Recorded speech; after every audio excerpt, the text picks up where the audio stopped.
You know that feeling of getting a new car? It's awesome, right?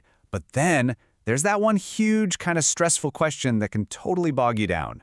Well, today we're going to tackle that classic fork in the road together. All right, this is it, the big one. Should you lease or should you buy? We're going to break it all down, look at both paths, lay out all the pros and cons, so that by the end of this, you'll have everything you need to figure out what's actually right for you, your bank account, and how you live. So, first up, we're diving into the route most people think of, actually buying the car. This one's all about playing the long game, you know? The end goal is to own that thing, free and clear. So what's the big appeal of buying? Well, honestly, it really boils down to freedom and ownership. The dream, right, is to one day have no car payment at all. Plus, it's your car. It's an asset. You can sell it whenever you want, trade it in, whatever. Feel like a road trip? Go for it. No one's counting your miles. And hey, even your insurance is usually a little cheaper. It's all about being in control and actually building up something you own.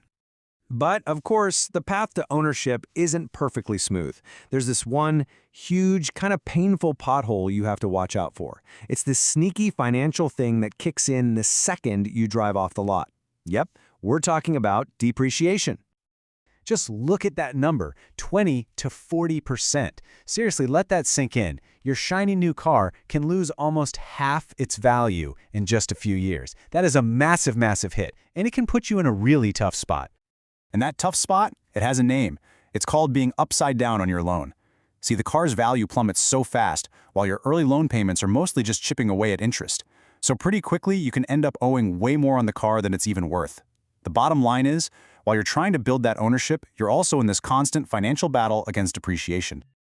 All right, so that's buying. Now let's switch gears and check out the other option, the path of a renter. The best way to think about leasing is, well, it's basically a long-term rental. You're not paying to own the car, you're just paying for the right to drive it for a few years. So why do people lease? Well, the immediate draw is just how easy it is to get into a new car. For starters, your monthly payments, almost always lower than a car loan. And the down payment, often little to nothing. And come on, who doesn't love getting a brand new car every couple of years? The best part might be the end though. You just hand over the keys, done. No worrying about selling it, zero hassle. Okay, that all sounds pretty good, right?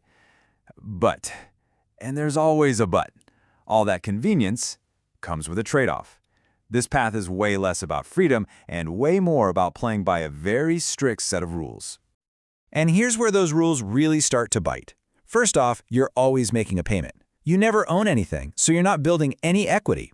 Second, and this one is huge, you're on a mileage leash.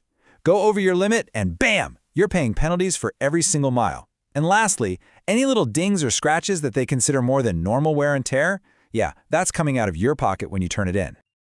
Okay, we've looked at both sides. Now it's time to put them head to head. Let's look at leasing versus buying, by the numbers, to make it super clear.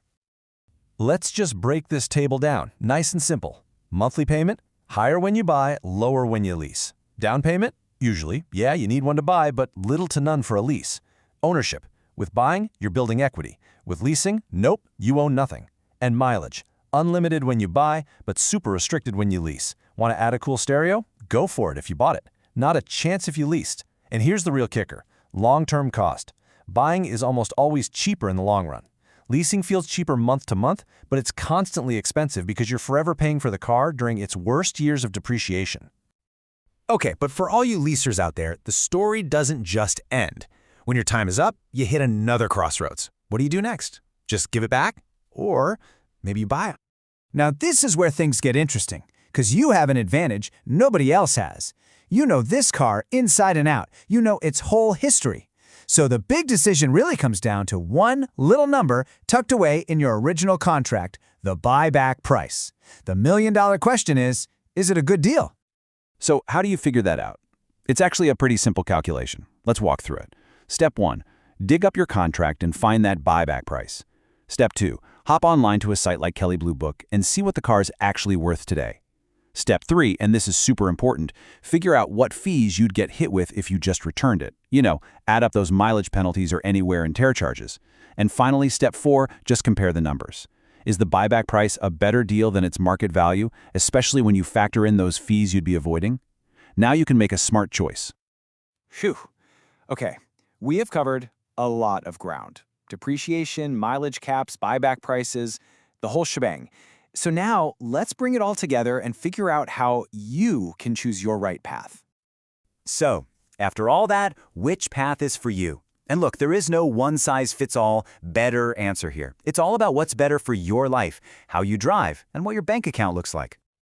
So to figure it out, let's run through a little personal checklist. You got to be honest with yourself here. Is your number one goal to eventually finally be done with car payments? Think about it. How many miles do you actually drive in a year? Is having a brand new car every few years super important to you? Do you crave the freedom to just sell your car or paint it bright pink if you want to? Answering these questions is going to point you in the right direction. It really just comes down to what you value most. When you strip everything else away, it really boils down to this one simple question. What are you actually paying for? Are you paying for the car itself, to own it, to build an asset, to have total freedom? Or are you paying for the experience, the feeling of always having a new, problem-free ride with a lower monthly bill? Your answer to that question, well, that'll tell you everything you need to know.